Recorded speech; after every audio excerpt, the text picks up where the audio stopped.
دلته موږ سره په دې دایره کې یوه محیطي څلورزولي رسمه شوې ده او موږ غواړو په دې ویډیو کې دا په ثبوت ورسوو چې په دایره کې داخل د یوې محیطي څلورزولي د دوه په دوه زاویې چې دي هغه دوه په دوه مقابلې زاویې دا سره متممه وي او کله چې موږ متممه وایو معنا دا چې د دې زاویې پراخوالی جمع د دې زاویې پراخوالی دا سره مساوي کېږي 180 سره. همدارنګه دا زاویه پراخوالی جمع دا زاویې پراخوالی دا سره مساوي دی له 180 سره.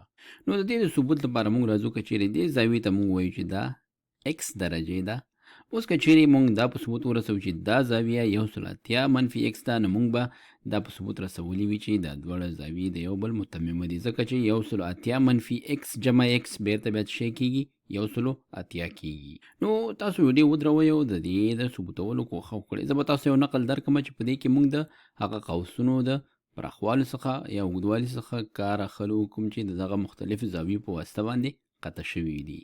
نو راځو لومړی دغه د x زاویې ته ګورو چې د دې په واسطه یو قوس څنګه شوی دی، قطع شوی یا پرې شوی دی. یوه زولی دلته ده او بله زولی دلته رسیږي یا شعاګانې دا دي او د دې په واسطه باندې کوم یو دا یو قوس، دا قوس چې موږ او تاسو ته ښکاري، دا قوس د دې په واسطه باندې داسې پرې شوی دی. زه به دا ټول قوس په نښه کړم تاسو ته تر دې سره پورې داسې.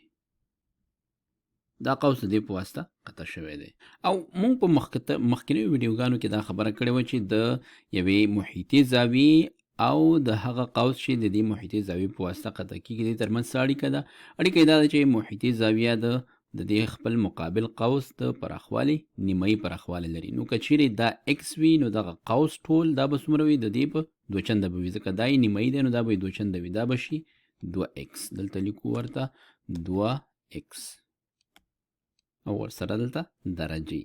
همدارنګه وړاندې ځو او وایو چې اوس د دې قوس پراخوالی به څومره وي، کومه چې د پاتې د دایرې برخه دایره ورسره پوره کېږي.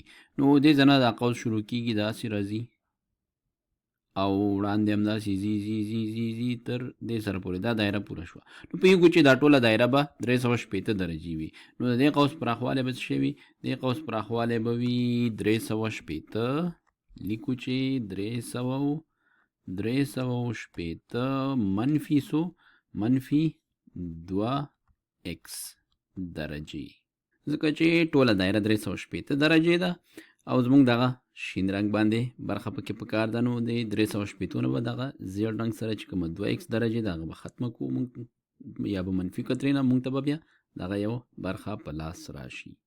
اوس راځو وایو چې هغه زاویه چې دغه قوس چې د په واسطه باندې پرې شوی هغه به څومره وي، یعنې هغه محیطي زاویه چې دغه قوس یې پرې کړی د هغې پراخوالی به څومره وي، کومه چې دا زاویه ده، کوم چې موږ غوښتل چې د x له جنسه یې لاسته راوړو. نو موږ پوهېږو چې دا محیطي زاویه ده او دا به د دې قوس له نیمایي سره مساوي وي.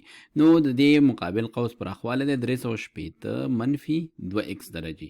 نو د دې نیمایي به شي 1/2 ضرب 360 منفي 2x درجې. ښه، نو دا به دې کې ضرب شي او بیا به دې کې ضرب شي. 1/2 ضرب 360 یعنی 360 تقسیم 2 راځي، دا به شي 180 منفي دا چې په دې 2x چې په 1/2 کې ضرب شي دا به شي x. نو د دې زاویې پراخوالی شو 180 منفي x درجې.